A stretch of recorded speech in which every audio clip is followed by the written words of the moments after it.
여러분 안녕하십니까? 반갑습니다. 좀 사람 사는 얘기를 좀 해봐야 되겠습니다.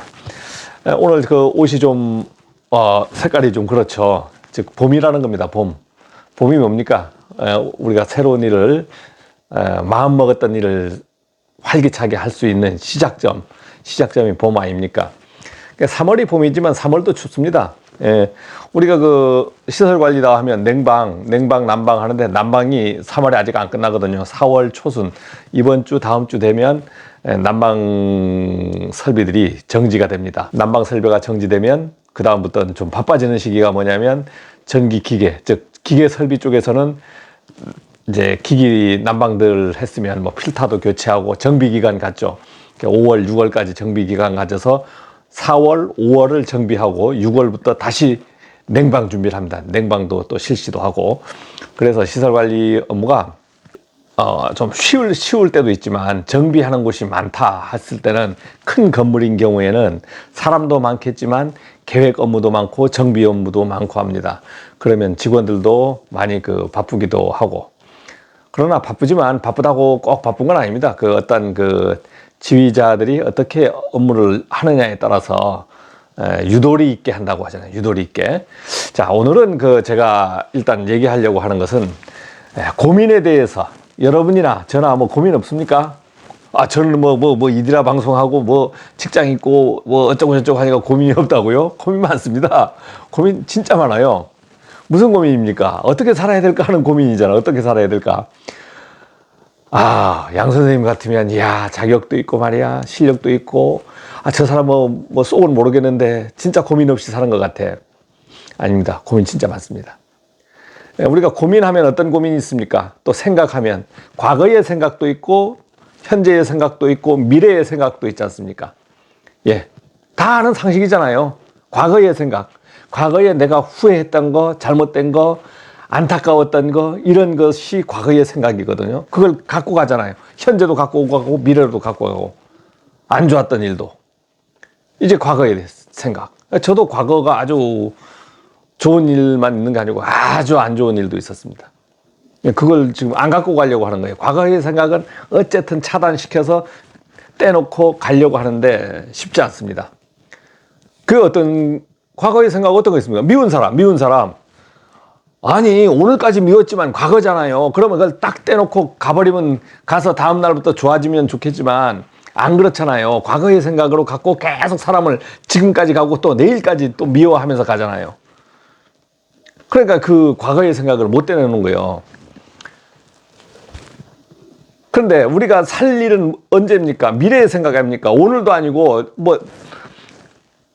제일 무슨 비싼 금은 지금이라고 그러잖아요.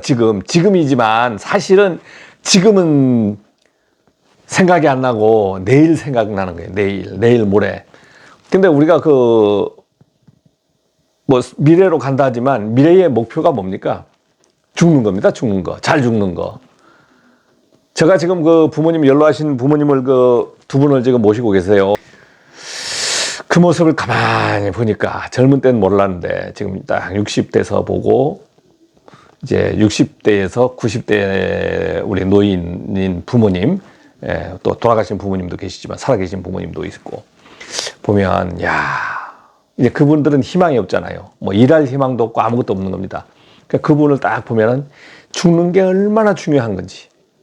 죽긴 죽어야 되는데 어떻게 죽어야 잘 죽는 건지 참 고민되더라고. 근데 이제 오늘은 이제 죽는 걸 얘기하는 거 아니고 사는 걸 얘기하잖아. 사는 거. 아직은 죽는 거는 문제가 아니고 사는데 지금 초점을 맞추고 싶어. 그래서 지금 저하고 고민을 상담하는 분도 많습니다. 그러면 그분들을 위해서 오늘 제가 얘기를 좀 해보겠습니다. 자, 일단은 지금 현재 직장에 다니시는 분들도 다 고민이 있어. 어떤 고민? 이직하려고 하는 고민. 이직을 안 하려고 하시는 분이 있을까? 없습니다. 다 이직하려고 그래. 아주 잘 나가는 사람도 이직하려고 그래요. 왜? 그만 때려치고 그냥 좀 편히 살 수 있는 방법이 또 없나? 또 연구를 해야 되거든. 그러니까 모든 사람이 현실에 만족하는 사람이 없다는 겁니다. 그럼 저는 만족할까요? 직장도 좋고 또 아니죠. 지금 때려치고 싶은 마음이 굴뚝같이. 근데 지금 당장 어떻게 때려칠 방법이 없는 거예요. 어떻게 뭐 수입 부분도 있고, 당장 뭐 답이 없으니까 때려칠 방법이 없는 거예요. 자, 그러면 일단은 제가 여러분들 중에서 어떤 분들이 왔었냐면, 일단은 구인을 하려고 하시는 분들이 있었습니다. 자, 구인 구직에 대해서 우리가 한자를 쓰니까 그렇지, 구인 구직에 대해서 한번 나눠봅시다. 구인이 뭡니까? 어떤 때는, 야, 이거 구인이 뭐 내가 하는 거야, 구직이 하는 거야, 헷갈릴 수도 있습니다. 구인, 인간을 구한다 아니야. 사람을 구한다. 그러니까 사람을 구하는 곳에서 하는 거고, 직장을 구한다. 직장을 구한다. 그런데 내가 직장을 구하는 사람은 구직이 되는 겁니다. 구직은 직장을 구한다. 구인은 사람을 구한다니까 쓰는 사람 입장에서. 그러면 자, 구인하는 사람을 구하는 입장에서 한번 생각해 보겠습니다. 구하는 입장에서는 어떤 사람들을 구하냐? 첫째는 자기네 운영되려고 하면, 우리가 뭐 무슨 커피숍도 점장이라고 있어. 아니면 거기에 뭐 매니저인데 슈퍼, 아니면 뭐 그 중에 총괄 매니저가 있다고. 그런데 우리 직장 같은 데는 이제 뭐 책임자급이라고 하죠. 책임자급. 직책은 뭐 팀장도 주고 과장도 줄 수 있지만 소장도 있잖아요. 그럼 책임자급은 실력하고 자격이 있는 사람 아닙니까? 실력만 있어서도 되지만 요즘은 법정 자격이 필수다 보니까 자격 있는 사람이 필수 있어야 돼요. 그러면 자격 있는 사람이 이제 있어야 되는 겁니다. 자격 있는 사람이 있어야 되죠. 그럼 그런 사람은 내가 구하는 입장에서 실력, 자격을 구하는 경우가 있고, 이제 자격은 필요 없어. 경력자만 구하는 것이죠. 경력자. 우리는 자격은 지금 있으니까, 자격은 뭐 별볼 있는 사람이라도 있는데, 일을 잘하는 사람을 구하고 싶어, 한 사람. 경력자를 구하는 곳이 있고, 그 다음에 자격자만 구하는 곳이 있습니다. 일을 못해도 좋아. 우리가 지금 자격이 필요해, 자격. 이거 법에서 이거 큰일 났다, 이거 법에서. 뭐, 어떤 곳, 그냥 우리가 시설 관리 말고 공장 같은 데 막 지게차 있죠. 굴삭기. 이런 데요. 막 많이 운영하는 데는요. 자격이 만약에 지게차 자격을 선임을 해야 되는데, 지게차 운전은 개나 소나 다 해요. 개나 소나 다 합니다. 그런데 자격자를 갖춰야 돼. 그럴 때는, 자격자만 경력을 요하지 않고 자격을 요해서 법정 선임을 해야 되거든요. 그런데 자격하고. 우리도 시설 관리도 마찬가지. 자격을 전기, 보일러, 승강기, 뭐 소방 이렇게 가스 자격들을 갖추잖아요. 그러니까 일이 중요한 게 아니고 자격이 필요한 경우가 있어요. 또 어떤 데는 여성들이 들어가는 데 있잖아. 자격만 갖고 폐수 처리, 뭐 수질 환경 뭐 이런데 여성분이 자격이 많아요. 그럼 그 사람들 가서 현장 일 안 하냐? 현장 일 안 해요. 자격만 갖고 선임만 하고 현장 일은 기계직이나 전기직들이 다 해버립니다. 그래서 자격만 요하는 사람이 있어. 그러면 전기도 자격만 요하는 사람이 있어. 어떤 데 지금 대도시 말고 중소도시 읍면에 이런 데 아파트도 있고 조그마한 건물도 있고, 대도시도 마찬가지 1000km, 1500km 이런 2000km 건물이 있는데, 노후하거나 아니면은 일반인들이 잘 꺼려 하는 게 일도 좀 마음에 안 들고 갈 곳은 많은데, 그런 데들은 젊은 사람이라든가 50대, 40대 이런 자격자들이 안 간단 말이에요. 그런 사람들은 실력들이 있으니까 어떤 데로 가려고 하면 번지르르한 빌딩 있는 데로 가려고 한다고. 우리가 공채나 이런 거 안 됐을 때, 시설 관리는 공채라고 보시면 안 돼요. 시설 관리는 건물을 관리하는 것이니까 내가 용역으로 가든 직영으로 가든 아니면 공무직으로 가든 아니면 자회사로 가든 그게 다 똑같다고 보면 됩니다. 급여 차이도 많이 없어요. 급여 차이도 그냥 거기서 거기에요. 특별히 그냥 대우해 주지 않습니다.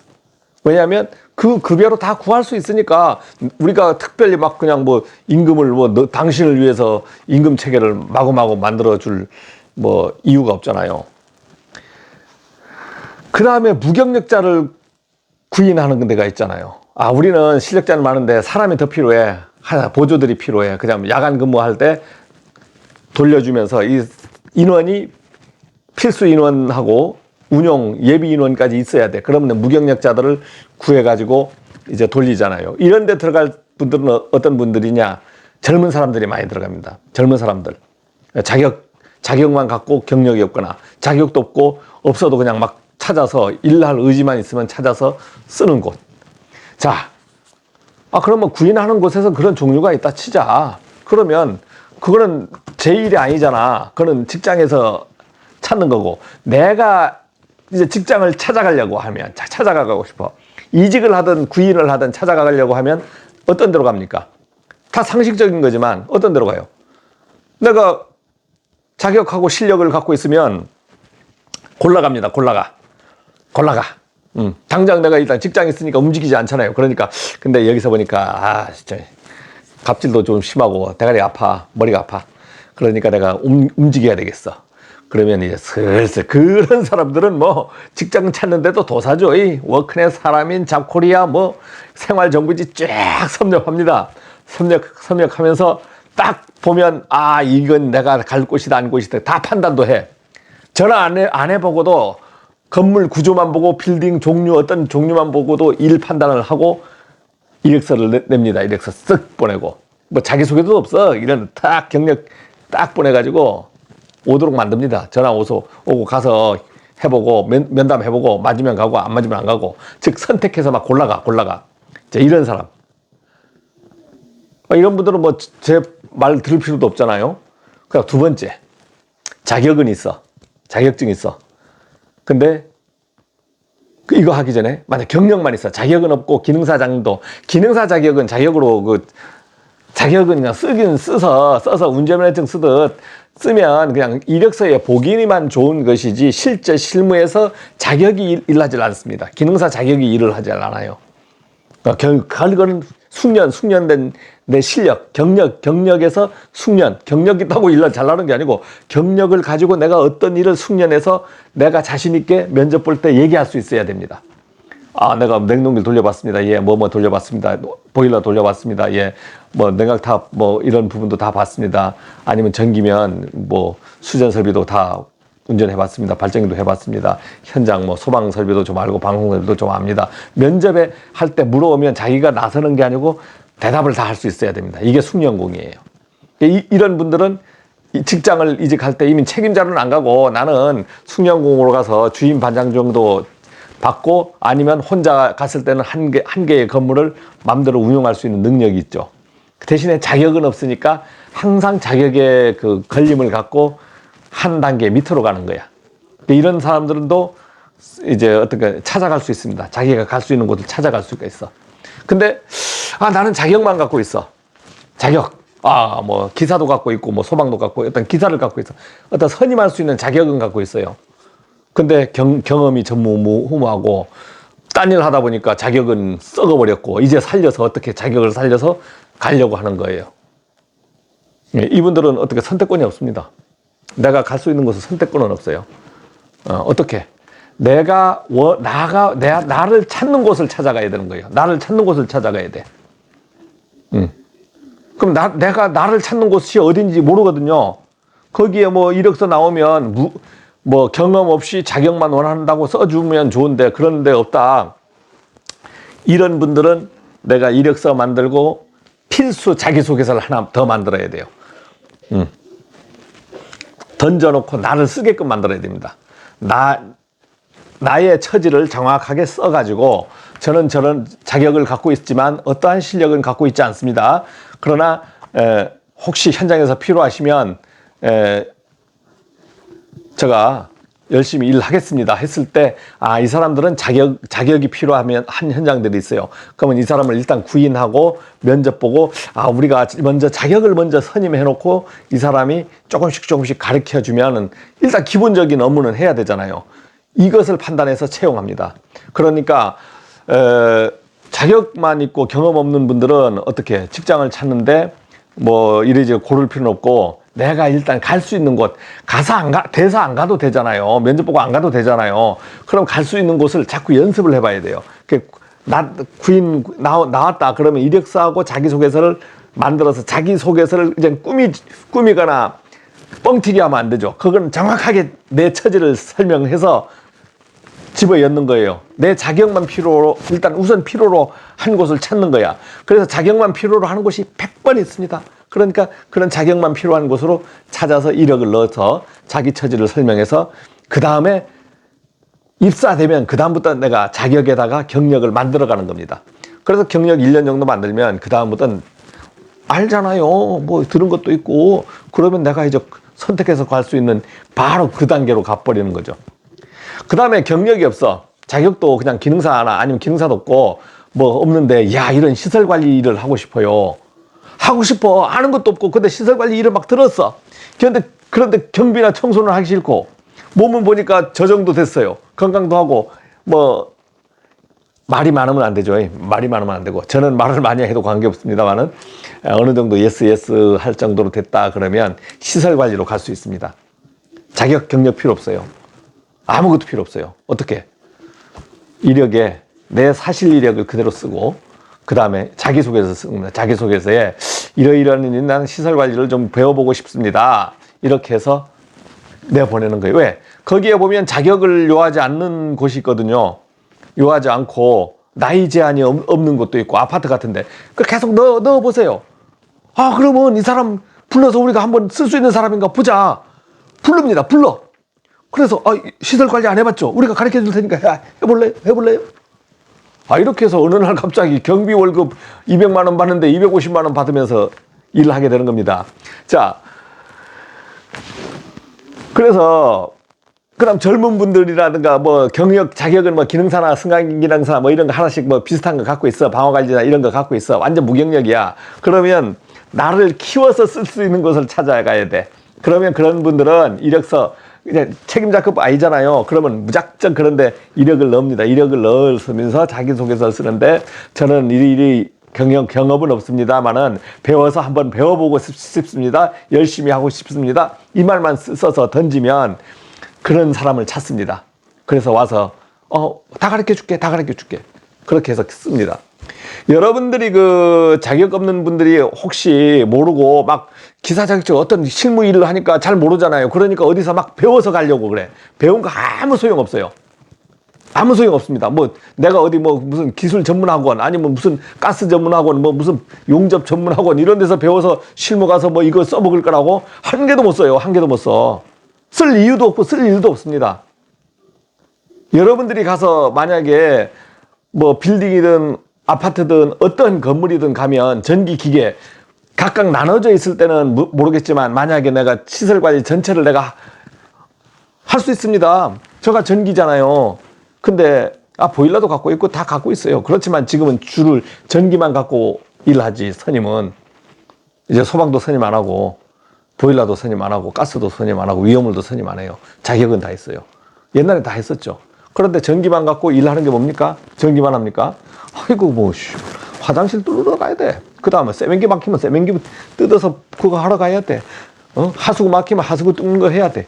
이게 제일 기초적인 업무입니다. 기초적인 업무. 그 다음에 순찰 전기 조명이 안 들어오고 깜빡깜빡한데 아니면 안 들어오는데 그러면 조명등 뜯어서 해주고 기계직들은 환풍기가 안 돌아가는데 그럼 환풍기 뜯어서 교체해주거나 아니면 고쳐주고 그 전기직도 같이 하죠. 이런 거예요. 이런 부분들을 우리가 일상생활에서 업무를 하는 겁니다. 로테이션 업무로 계속. 그 다음 감시. 뭐 그냥 현장 자동제 뭐 보일러 돌아가고 전기 돌아가고 하면 보일러 기계직들은 보일러나 뭐 냉온수기 아니면 뭐 이런 거를 이제 컴퓨터로 다 하죠. 컴퓨터로. 현장에 가서 이렇게 하는 거 없습니다. 없다고 보면 되시요. 지금 설비에는 존재 안 한다고 보셔도 돼요. 아주 기초적으로 다 컴퓨터로 합니다. 그러면 컴퓨터는 뭐 젊은 사람이 하느냐 아니죠. 50, 60, 70, 80 다 할 수 있어요. 막 손가락만 손가락이 이거 없다고 안 되지. 그러면 그냥 경비하거나 쉬셔야 돼. 손가락까지 안 되면 안 돼요. 손가락은 돼야 돼. 손가락. 그림 보면서라도 마우스는 찍을 수 있어야 됩니다. 키보드는 안 돼도 마우스는 찍을 수 있어야 돼. 그러면 일할 수 있습니다. 자, 그래서 우리가 요즘 직장 구하시는 분들이 보니까 고민을 하네요. 아니 뭐 어디 가려고는 안 하고 자기 실력을 아직은 더 배양하고 어떻게 만들어서 가야 되는 걸로 착각하시더라고. 그러면 안 돼요. 내가 현재 자격을 얻고 현재 상태가 경험이 없고 자격이 있고 그냥 어디 취업하고 싶다. 그러면 내 처지를 그대로 쓰고 나를 필요로 하는 곳을 찾아야 됩니다. 찾아야 돼요. 그러면 찾다 보면 있죠. 왜 없습니까? 하다 보면 밭일 하는 사람도 있잖아요. 밭에 뭐 와서 삽질 해달라고 하는 일도 찾는 거 아닙니까? 우리 현장은 구하긴 구하는데 사실은 시설 일은 별로 없고 뭐 여기 조경 쪽에 잡풀도 좀 있고요. 이런 것도 좀 하고 이런 앞에 청소도 조금 해주시고 그다음 차 올 때 이렇게 안내도 해주시고 이게 시설 일이야. 이게 시설 일인 현장이 있습니다. 가보면 시설하니까 무슨 막 전기 보일러로 고치는 줄 알았더니만 생뚱맞은 업무가 막 있어요. 예, 그런 현장이 있다니까. 어떤데? 얘기해 볼까요? 그런 현장 없다고? 예를 들어 오피스텔 갔어. 다 개별 보일러에 뭐 개별 난방에 다 하니까 할 게 없는 거예요. 그 다음에 거기서 할 수 있는 게 없어. 급수는 뭐 자동급수 들어가고 전기 하나 들어가지만 전기는 다른 사람이 선임하고 보고 하니까 내가 할 수 있는 게 없는 거예요. 그럼 내가 할 수 있는 일은 뭐냐? 그 주변 청소하고 주변에 보고 뭐 그 주변에 뭐 자동차 오피스텔에서 주차장 있으면 주차장도 좀 관리 좀 해주고 허드렛 일을 하는 겁니다. 이게 시설 관리가 되는 거예요. 그러니까 우리가 그 어떤 유튜브를 보거나 어떤 데 보면은 막 어떤 기술적인 업무를 하시는데 그거는 이제 경험자하고 자격자, 책임자급 아니면 그렇게 해당되는 일이 없습니다. 책임자급 되면은 일단 1년 연간 계획을 세울 줄 알아야 되고 법정 검사 점검 업무가 어떤 것이다 그걸 알아야 되고 특히 관리소장 되면 모든 것을 아웃라인을 알고 그거에 대해서 전부 운영할 줄 알아야 되는 거예요. 그러면 기계 설비 점검 부분도 방치하는 게 아니고 계획을 세워서 그런 부분에 또 투입도 할 줄 알아야 되는 거예요. 그 다음에 이제 우리가 근무를 하는 것이 막 궁금하잖아요. 근무하는 거에 현장 이거 취업은 일단 취업을 하셔야 되는 거예요. 취업하시면 그 다음에 업무는 어떻게 되냐? 내가 결정하는 게 아니고 현장에서 결정을 해줍니다. 현장에서 오늘 출근하시면 커피 한잔 합시다. 커피 한잔 하고 일단 잡담부터 하는 거예요. 잡담 좀 하고 하다 보면 1시간 잡담할 때도 있고 오전 내내 잡담할 때도 있습니다. 이제 그게 업무가 되는 겁니다. 그런 업무가 있고 그 다음에 우리가 업무 순서는 가보니까 오늘부터 가는데 내가 생각했던 업무 없고 갑자기 막 민원만 막 있는 거야. 그냥 뭐 어디 갔다 오세요. 뭐 세대 어디 갔다 오세요. 저기 가서 뭐 좀 보고 오세요. 이런 부분이 일단 내 업무의 기본이 되는 겁니다. 그 다음 두 번째 현장에서는 뭐 고장난 거 있어. 그러면 내 책임자면 고칠 줄 아는 사람이면 자기 혼자 안 하면 보조로 데리고 가서 저기 가봅시다. 사다리 잡으세요. 그 다음은 선임자가 숙련공이 다 하면서 고칩니다. 그럼 나는 보조만 해주는 거야. 이게 시설 업무예요. 근데 출근했는데 일을 할 줄 몰라도 되는 거야. 그걸 보조만 하는 거예요. 그럼 거기서 숙련공이 보조자가 필요하거든요. 보조자는 뭡니까? 사다리 잡아주고 저거 벤치 올려주어 뭐 올려주어 그러면서 같이 리듬을 맞추는 사람이 필요합니다. 이제 여러분들이 그런 분으로 갈 수가 있는 거죠. 그러니까 내가 뭐 외부에서 갖고 있던 실력들은 뭐 무용지물이지 거기에 현장에 맞게끔 현장에 맞는 리듬으로 일하시면 되는 거예요. 그 다음에 그런 업무 있고 그 다음에 발생되는 업무가 이제 자기들이 설비에 대해서 민원 쪽인 설비 말고 우리가 전기 기계 보일러 급수 이런 설비 중에서 뜯어서 내부 정비를 해야 되는 부분이 있어. 그것들은 이제 책임자들이 내용을 알아요. 그러면 그런 거에 같이 동참해서 필터가 세척하는 거 있다면 필터 빼는 것들은 전부 책임자나 숙련공들이 하고 자기는 이거 세척 좀 하세요. 이거 이렇게 뿌리는 거예요. 물 뿌리는 거고 이거 세척 어떻게 하고 말리는 거예요. 한번 가르쳐줘. 이거 빼는 거 이거 이렇게 빼줘. 이렇게 끼우는 거예요. 그럼 가르쳐주면 그날부터 자기 실력이 되는 거야. 그렇게 해서 하나하나 배우는 겁니다. 알려고 하지 말고 가서 배우시는 거야. 그러니까 그런 직장이 거의 대부분입니다. 책임자급 아닌 분들은 가시면 현장에 맞게끔 배우는 거야. 그날부터 내가 이 현장에 있다가도 다른 현장 가면 전혀 생뚱맞는 일이에요. 같은 건물이지만 건물의 설비하고 모든 내부의 내용이 틀리기 때문에 이거 내용 안 틀리다고. 어떤 빌딩은 가면 공조 설비로 전부 냉난방 해버리는데 어떤 빌딩은 전부 패키지 에어컨, 개별 세대 에어컨으로 냉난방 해버려. 그럼 개별 세대 에어컨이 만약에 개별 집이면 자택이면 관계가 없는데 개별 사무실이 있어. 사무실이 전부 그런 걸로 됐으면 에어컨 필터 망 빼서 자기들이 세척도 하고 끼워주고 이런 업무도 다 해야 되거든요. 외부로 주는 것도 있어요. 그 다음에 그런 것들이 끝나면 여유적인 것들 있으면 더 고장난 거, 부식되고 막 이런 것들 계획 정비를 합니다. 계획 정비 하는데 계획 정비까지 그 손대기가 쉽지 않아요. 그래서 방치하는 경우가 많습니다. 방치하는 경우들도 많고. 그래서 여러분들이 그 직장을 구하시는 분들 계시는데, 내가 직장 구하는데 자꾸 생각을 하시고, 어떻게 일하지, 어떻게 하지, 이제 이런 두려움 때문에 이력서도 안 넣고 있는 거예요. 이력서도 안 넣고 있는데, 나이는 지금 현재 나이로 한 70세 내가 자신 있게 갈 수 있는 곳을 찾을 수 있는 부분들은 70세 정도는 가능하다고 봐요. 그 다음 넘어가면 자기 건강하고, 왜냐하면 70 넘어가면 사회적으로 나이를 보고 결정을 해버리니까 이분들은 아주 급하지 않으면 이분들은 찾지를 않겠죠. 그러니까 그 나이가 넘어갔다 했을 때는 나의 사정, 그 다음에 건강 정도가, 나이는 실제 70이지만 육체적하고 정신적 건강은 뭐 60대 한 10년은 젊다. 그리고 어떻게 할 수 있다라는 걸 도전하는 거죠. 그러니까 그거 안 된다고 안 하는 게 아니고 도전을 해보는 겁니다. 그래 그것을 도전하는 방법은 내 이력서하고 자기소개서를 정확하게 써서 주는 거예요. 자기소개서를 정확하게 써서 줘야 되는 부분이 있고 뻥튀기 해서 줘야 되는 부분이 있습니다. 뻥튀기 해서 줘야 되는 부분이 있고,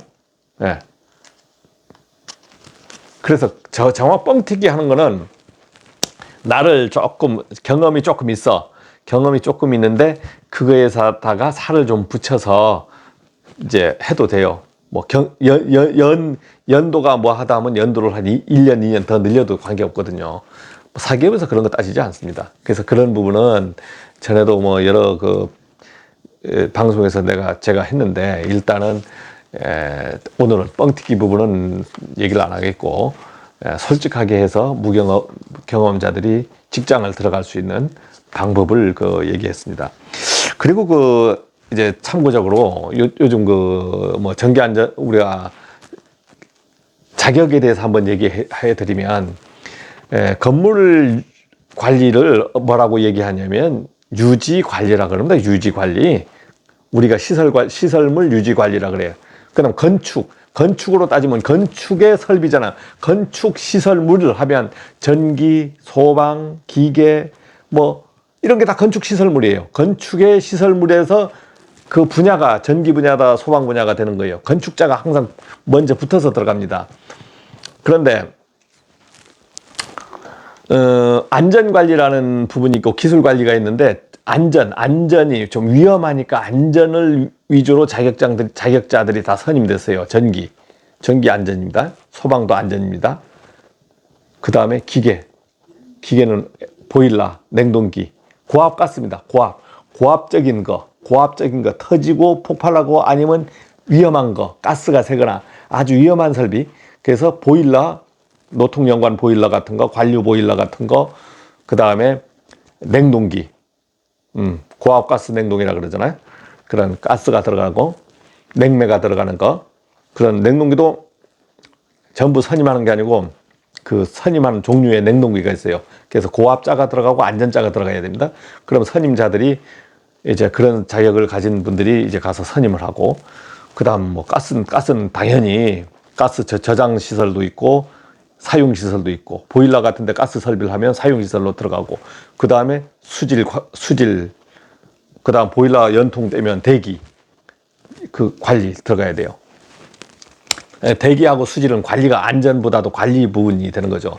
근데 새로운 법이 어떤 법이 하나 생겼냐면 기계유지 설비, 기계유지 관리자 제도가 생겨서 지금 2020년부터가 시행하고 2026년부터는 뭐 전면 시행되고 그러니까 지금 근무하는 사람들을 그 시기까지 뭘 따라하면서 이제 기간을 준 것도 끝나고 10,000평방미터 이상은 다 선임을 해야 되고 조금 법이 많습니다. 아파트부터 어떻게 막 선임하고 학교도 선임하고 그러니까 막 골치 아픈 법이 하나 생긴 거예요. 그래서 이거에 대해서 법을 내가 시행하자 말자가 아니고 이거에 대해서 한번 이제 얘기를 해드리면 이 기계유지 관리자 제도가 사실 필요한 거냐 없는 거냐 잠깐 현장 실무자 입장에서 법은 이미 시행됐으니까 해야 되는 겁니다. 해야 되는 건데 사실상 어떻게 이게 운영되고 현장 경험자 입장에서 얘기를 하느냐. 이 법이 아직 이제 초기 단계니까 한번 얘기를 해보겠습니다. 사실은 이거 완전히 그냥 필요 없는 법이에요. 필요 없는 법. 기계설비 유지관리자 제도 하고 있는 사람도 저한테 큰 소리 칠 수 있겠죠. 뭔 필요가 없다고. 필요 없는 거지. 당신도 아무리 얘기해봐야 필요 없는 거예요. 이거는 현장에서는 필요 없는 거라고. 그럼 제가 얘기해 볼까요? 자, 일단은 오피스텔 같은 데를 하나 얘기해 볼게요. 다 해야 돼. 거기도 다 해야 돼. 10,000평방미터 넘으면 다 해야 돼요. 그럼 거기에 장비들이 어떤 장비냐? 히트펌프 장비 있고, 그 다음 개별 냉난방 다 달려 있고, 전기 설비 있고, 소방 설비 있고. 그러면 그거 다 자격자 있죠? 기계 설비는 부스타 펌프하고 없어요. 몇 개. 환풍기 몇 개 있고. 그런 데를 기계 설비 유지 관리자가 들어간다 이거죠. 그러니까 기계 설비를 유지 관리를 잘 해주겠답니다. 법을 만들었어요. 그런데 실제 그 사람들이 들어와서 기계 설비 유지 관리를 체킹하면서 할 거 있냐? 없어요.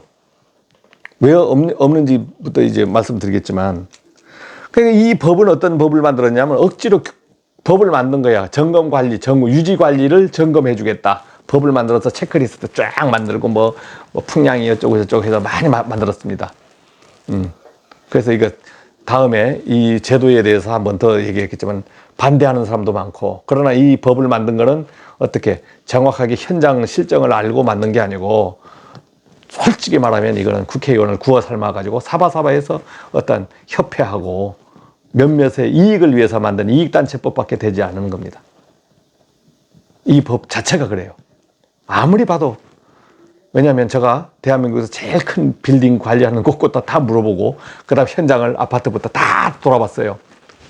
전부 지금 뻥가로 선임되어 있질 않나. 아직 제도가 안 되니까 관공서에서도 그냥 가짜인 거 받고 있질 않나. 아니라고. 어딘지 다 밝힐 수가 없습니다. 제마만 큰 현장들이 다 그러게. 아니면 용역 줘 가지고 이제 제도 만들었으니까 업체에서 해서 돈 뽑아 먹는 데가 있지 않나. 그럼 기계유지 관리자 제도를 만들었으면 이익 보는 게 누구냐? 일단 기계협회, 협회 구성도 하고, 협회를 단체를 만들었으니까 돈도 받고 관리도 하고 하니까 어떤 이제 돈줄을 만들었잖아요. 협회가 이익 보겠죠. 그 다음에 거기에 무슨 관리하는데 무슨 용접기사가 필요하고 뭐가 필요하고 그런 사람들이 그런 짬뽕 자격을 가지고 그 사람들이 현장 설비를 다 관리한다. 웃기는 얘기죠. 그런 분들이 예를 들어서 선박에 엔진 선박 관리를 하던 사람이 건물 관리 하겠다고 들어오거나 엉뚱한 얘기를 하는 겁니다. 그런 분들이 자격을 만들어서 다 할 수 있는 것처럼 제도를 만들어서 이 사람들의 취업 자리를 만들어 놨잖아요. 그럼 쓰라면 써서 돈은 주겠지만은 이 사람들이 들어갔을 때 부작용은 조직에 들어갈 수 있는 공간이 없는 거야. 즉 기계설비 관리자로 투입하잖아요. 그런데 자기들은 그걸 책임자급으로 만들고 말이야. 돈도 많이 주고 뭐 어쩌고 저쩌고 만들어서 현장에 오지만 실력은 개뿔. 현장에서 베테랑들하고 하면은 실력이 현저히 처지는 거예요. 무슨 점검하고 리스트 만들고 그 하나도 필요 없는 겁니다. 왜 필요 없는지도 얘기할게요. 그럼 일단 그 사람들이 이익을 보는 거죠. 그럼 손해를 보는 것. 현장에 지금 인력 하나 늘리면은요, 관리비가 얼만큼 늘어나는 줄 아십니까? 현장에서 인력이 없어, 지금. 제대로 상주 근무를 시켜야 돼. 채용해야 돼. 그러면 이 사람들을 일단 채용하면은 몇 천만 원이 월급이 나가지 않습니까? 그러면 한 사람 채용하면 관리비가 격리나 무슨 경비 하나 채용하는 게 아니잖아요. 그 다음에 야간 근무 시킬 수 있는 입장도 아니잖아요, 이런 사람들을. 그럼 이런 사람들을 완전히 그냥 나 기계설비 관리자로 왔으니까 채용해 주세요.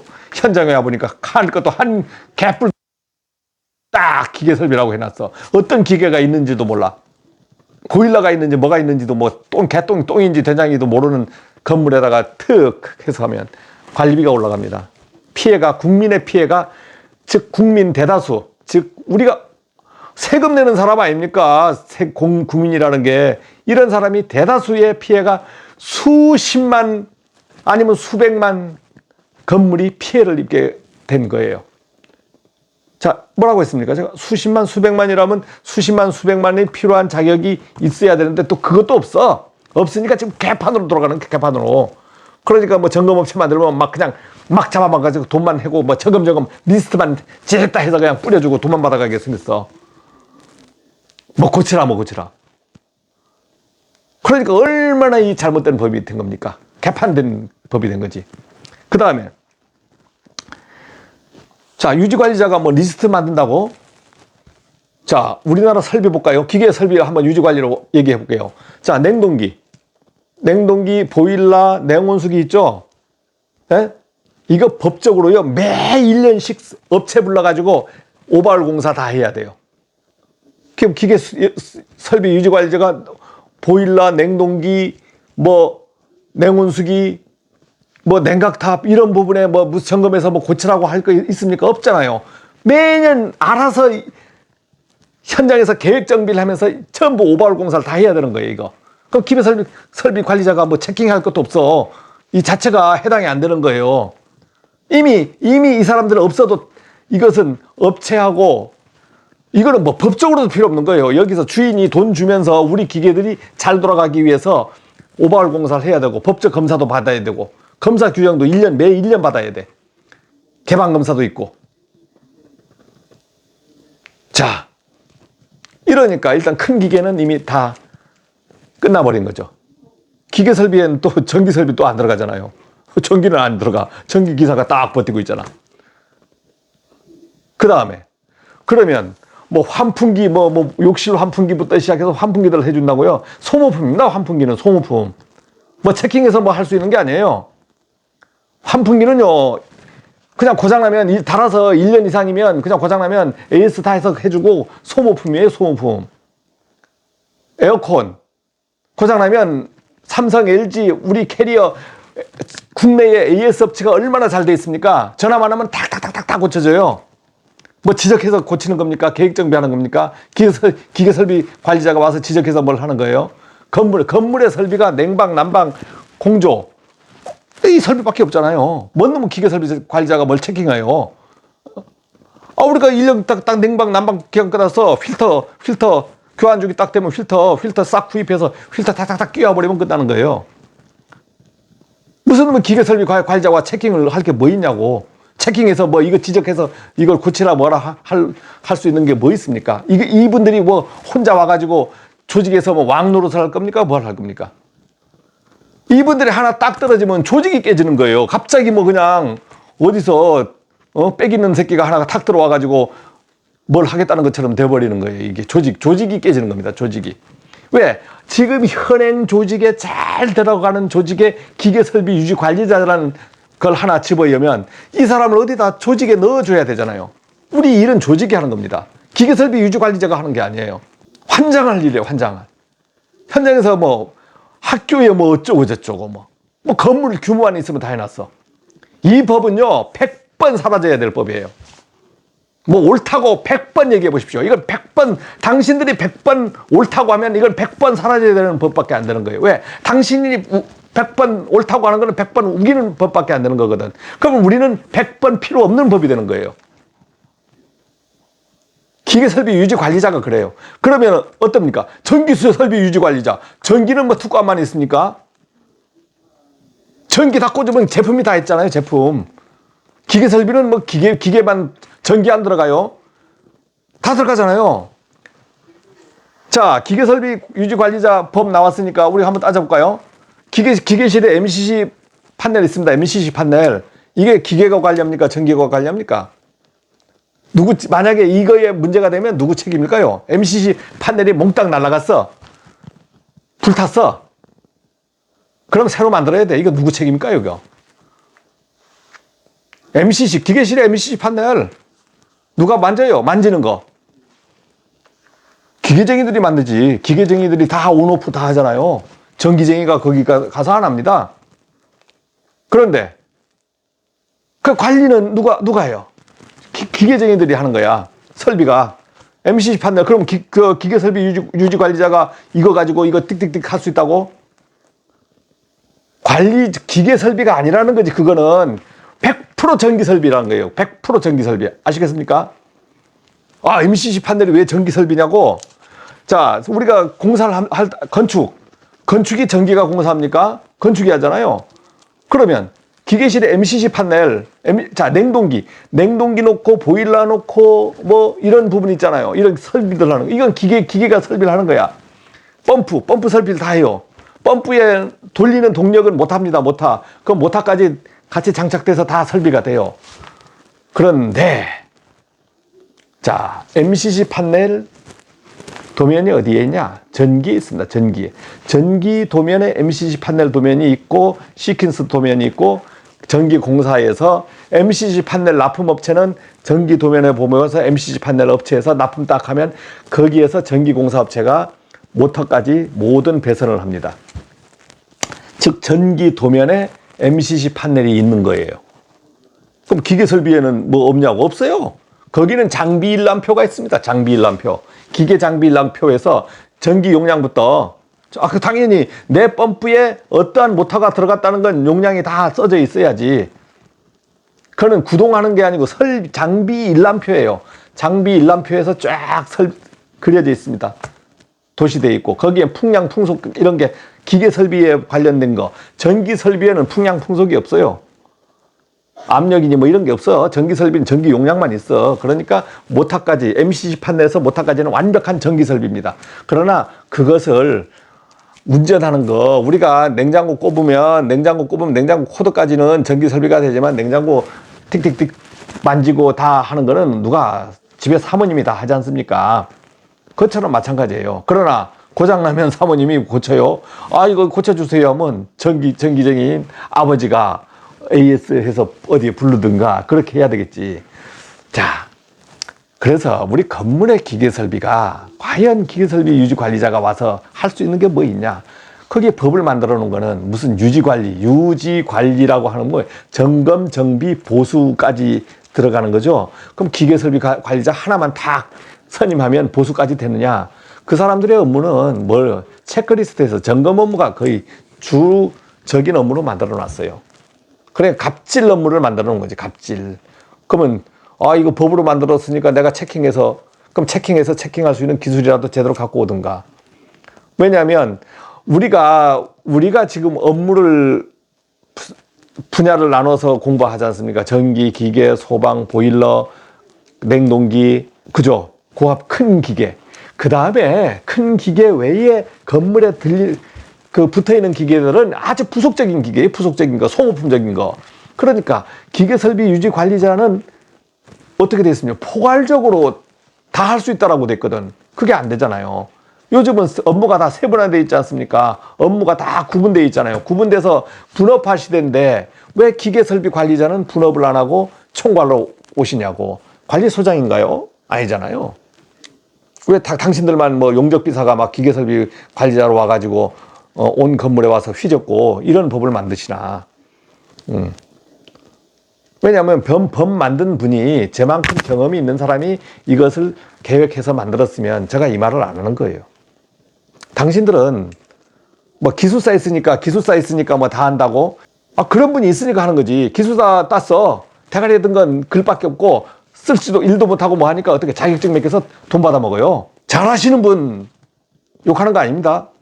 그런 분을 욕하는 거예요. 기술사 있으니까 다 한다. 그럼 기술사 자격증 일 다 하는 것처럼 해가지고 특급 딱 주어버리고. 그럼 그 사람이 현장 와서 뭐 할 건데? 아무도 모르는데. 깡통 기술사 얼마나 많습니까? 면허 빌려주고 돈 받아먹는 기술사. 정답 맞추는 능력만. 정답이 일을 하는 게 아니잖아요. 자, 현장이 이렇게 지금 돌아가고 있습니다. 그러나 지금 우리가 일하는 현장은 어떤 현장입니까? 전체적인 조직이 운영을 해야 되는 현장이에요. 조직이 전체 아우러져서 이 건물을 유지 관리를 해가야 되는 현장이지, 어떠한 기계 설비 유지 관리자 아니면 똑똑한 새끼 하나가 뚝뚝 떨어져서 일이 되는 게 아니라는 겁니다. 갑이 힘들어도 우리가 갑을 간에 아니면 책임자하고 발주자 간에 어떤 아니면 내부적인 것도 부서 간에 미팅을 하고 호흡을 맞추면서 이 건물을 전체 운영을 안전하게 정비, 점검, 감시 다 이렇게 해서 해 가야 되는 게 건물 관리지, 어떠한 기계 설비 유지 관리자 하나가 특 선임돼서 유지 관리를 해주겠다 아니면 업체들이 와서 점검을 막 해주겠다 하면은 건물이 돌아가느냐? 아니죠. 전기 설비도 마찬가지입니다. 전기 설비도 지금 저 안전관리 규정도 만들고 뭐 직무고시 만들고 해서 저 전기 안전관리 업체들이 막 와서 점검하지만 사실 그 필요 없는 거예요. 점검 제가 많이 받았죠. 우리 현장도 합니다. 오면 개뿔 한 개도 필요 없어요. 전기 현재 안전관리자가 지적하는 것만큼 수준이 안 나와. 그런데 법으로 하라니까 막 그냥 하는 곳이 있어요. 그 사람들은 막 장비도 가져와서 뭐 해.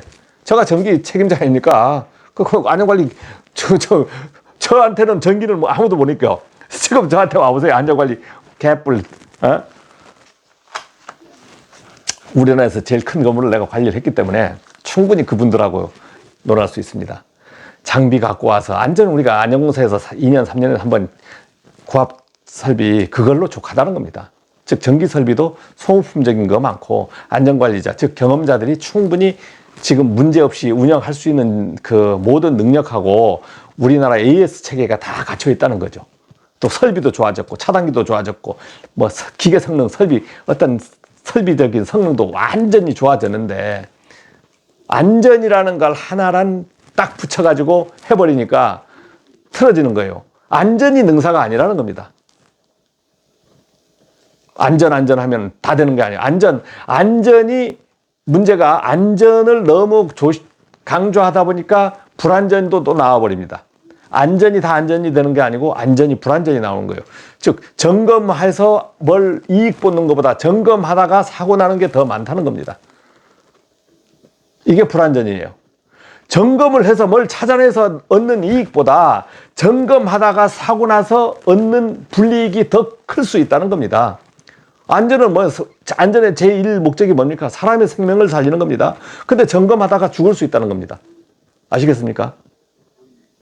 그러니까 이게 안전이라는 법이 100% 안전한 게 아니라는 거지.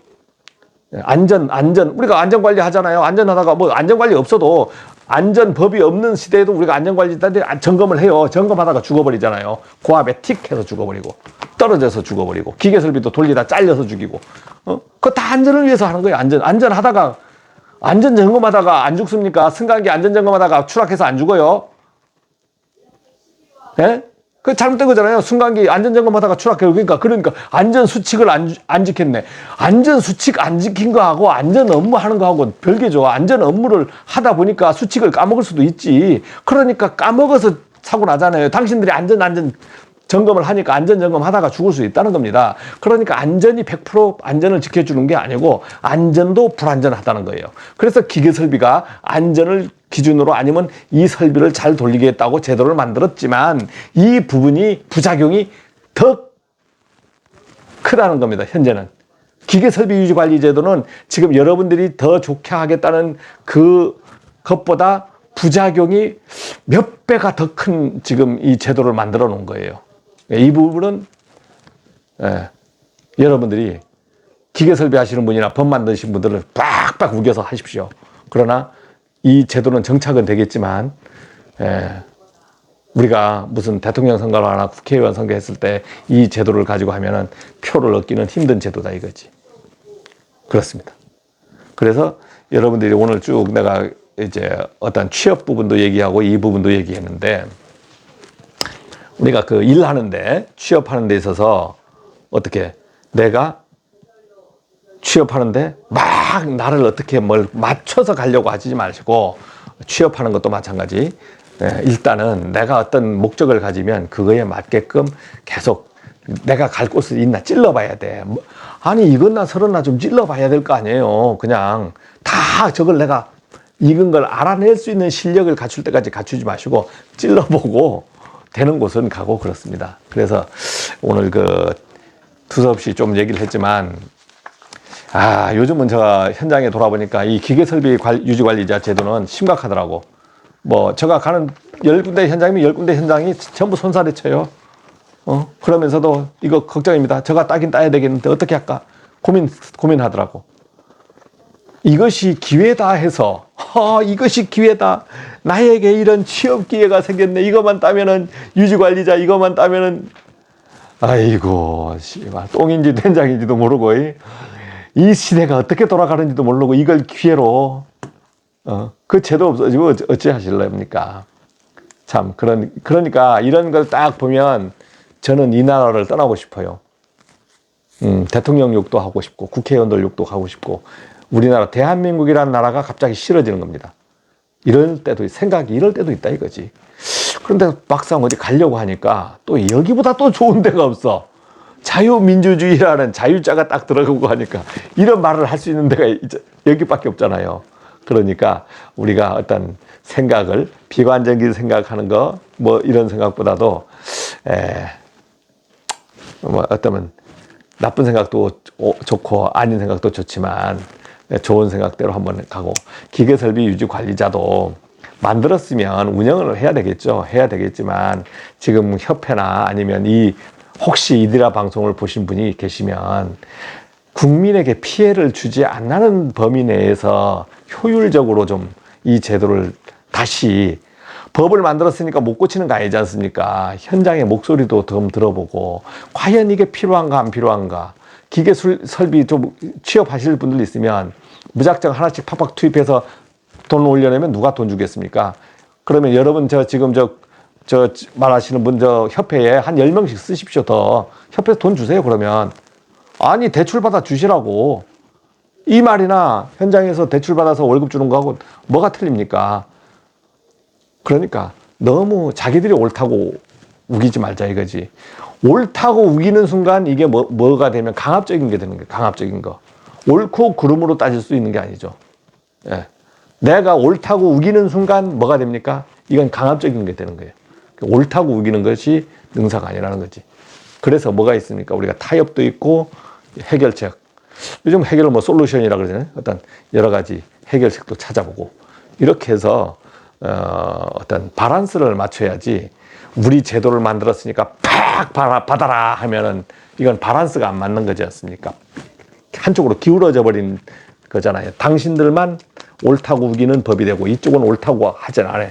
밸런스가 안 맞는 거예요. 밸런스, 즉 밸런스가 안 맞으면 모든 것은 깨지게 돼 있습니다. 저도 뭐 부부 생활 하니까 무슨 그런 지금 결혼 생활을 33년 넘도록 지금 하고 있지만, 이 밸런스가, 부부간의 밸런스가 맞으니까 깨지지 않고 지금까지 살고 있는 거 아닙니까? 자, 그래서 오늘은 좀 가깝도 하고 그러니까 이 내용을 한번 방송을 해봤습니다. 자, 여러분 고맙고, 그 다음에 이디라 방송을 보시다 보면 어려운 것보다 쉬운 부분으로 많이 가겠습니다. 여러분, 자, 건강하십시오.